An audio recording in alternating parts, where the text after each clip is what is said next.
Tuluyan ang nilamon ng baha ang spillway sa Sangay Camarines Sur kasunod ng malalakas na buhos ng ulan.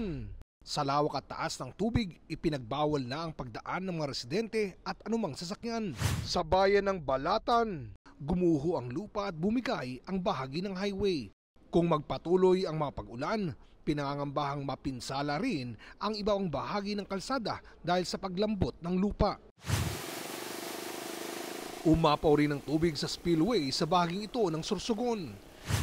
Sa Albay, kabi-kabila ang mga pagbaha kaya nagmistulang ilog na ang mga kalsada. Dahil sa masamang panahon, kinansila ngayong araw ang mga klase sa ilang bahagi ng Bicol Region. Ayon sa Pag-asa, ang mga pag-ulan doon na nagdulot ng pagbaha at landslide ay dulot ng shear line.